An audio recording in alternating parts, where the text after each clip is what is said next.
Good morning, everybody. This is Rev Rick, Broadman Baptist Church, and this is the Broadman Word for December 28th, 2020. Seems like we're running out of 2020 rapidly, and some of you are thinking, yeah, finally, that is a good thing. And I would agree, it's been quite a year. Hopefully, 2021 is a year of hope and encouragement and grace and peace and growth for all of us. We are going to talk today, as usual, on the Broadman Word about some perspectives and quotes and comments from the devotional New Morning Mercies. And today, we're going to be talking about beauty not earned, the beauty and the grace we see around us that we have not earned.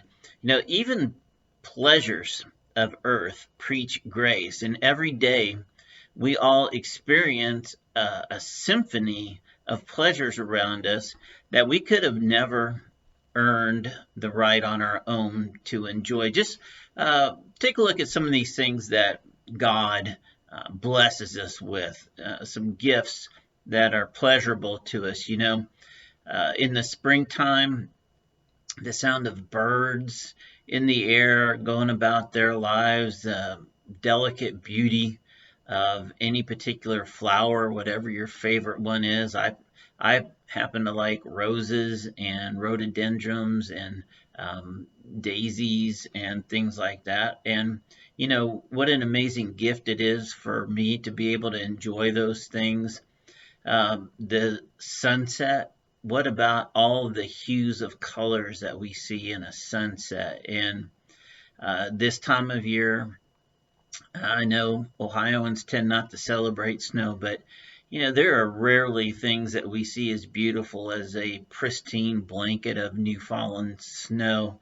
How about the tenderness that we feel when we're around loved ones, or when we do come about spring, the smell of the flowers in bloom, and how about food? There's an enormous variety of tastes and textures and experiences that we get from our food. How about music? All of us like some form of music, and we usually have a favorite artist or song or songs or genres, and we derive great pleasure from being able to hear that music. The fall we just went through, beautiful colors in the fall, right? How about being able to go to the theater or see a good drama on television? Paintings. A lot of us like to go and enjoy paintings. So there's an enormous amount of gifts, pleasures of our senses that God gives us all the time. And it is a tremendous statement about God's love and provision for us, that He created a world of such beauty for us to enjoy. The beauty in just screams creation all around us all the time. And we get so used to it that we unfortunately sometimes forget to, as they say, stop and smell the roses, to realize exactly the amount of beauty that is around us all the time, and to attribute that beauty to the grace that created it. He blesses us with these good and beautiful things on a daily basis, and we should be thankful for them. So on your very worst day and on your very best day, you are still blessed with pleasures right from the hand of God. It is a gift. That's why they call it the present. I don't really know that's why they call it, but it is a present, and we should consider the present a present for us directly from God. And we should have that sort of appreciation for any given day, because even when we're not having a great day, even if we're having one of our worst days, there is still beauty and grace all around us, and it's directly from the hand of God. And this is not anything that we could have earned. It's not anything that we could have created on our own. It requires the grace of God to achieve this sort of beauty and pleasure. And this is done for us because God is good. not because we are, not because of anything we've accomplished or, earned. That's why our devotional today is beauty not earned, because we don't earn it. It's just given to us because out of the pure love and goodness of who God is. It is many things, not just the things that we see in the world around us, the things that we take in. How about the pleasure of a good meal? Maybe you get to have your favorite lunch today or at some point this week, and it's lovingly prepared by somebody. And, we don't deserve those pleasures, to be able to take in something so magnificent as the wide variety of flavors that go into a particular meal. That's crazy to think that we could have earned that, or that we could have created all the elements necessary to go into a simple lunch. No, that's not something that we could have done. We could certainly create the recipe, but we didn't create the ingredients. That took more than any human could do. So God daily bestows on us what we don't deserve, and it's simply an act of provision and according to his promises, and it's an act of love. A lot of times I have the opportunity to look out the window of my office or my home when I'm at home, and I see amazing things: squirrels running around, birds flying,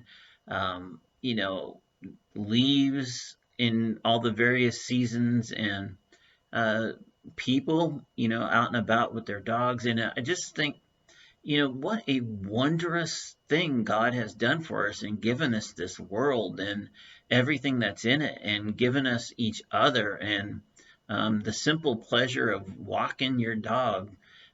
What an amazing thing. It's from God. We couldn't have earned these things. And, beyond that, God chose us. He chose us to bestow this love and these pleasures and these experiences on. It's not random. This is directly in his will. It's a direct revelation of himself to the world. It's a direct provision of him, because of what he wants for us. The good that we see all around us, even on days that humanity seems to sink pretty low, and you're wondering, dear Lord, what could possibly be next? Even on those days, we are still surrounded by the beauty of creation. It screams God to us, and we should take it in as such. He is the God above any God. He is good. He is patient. He is caring, and he is graceful. And he has chosen to direct all these efforts to us so that we may know him to be the good, healing, caring, grace-filled, and providing God that he has always said that he is. In Matthew 5:45, for he makes his sun rise on the evil and on the good, and sends rain on the just and the unjust. So you see, even folks in rebellion to God receive his grace, love, and provision daily, simply by the world that surrounds them. They just don't know that is where it's from, and that's our job, to inform them of the truth of the matter and inform them of the grace that we have and the love that's available to them as well. When we do that, we truly honor God and are thankful for all that we've been given, because we're trying to give it to others as well. Therein lies Christian love, as we are directed. Love your neighbor as yourself. There you go. When you can bestow upon somebody else the understanding of the beauty, grace, love of creation, and that's all around them, you've done a good thing. Hey, I love you. I hope you have a wonderful day in the Lord, and I will look forward to seeing you in church soon. We do not have Wednesday night this week. However, it does start next week. And on January 5th, we have True Seeker starting back up at 6:30 p.m. It's a Tuesday. So you're going to have 2 opportunities for discipleship each week, starting in January 5th on a Tuesday. And then we have our regular Wednesday night studies. Doing all we can to help keep you churched up throughout the whole year and an engaged member of Broadman Baptist Church. Take care.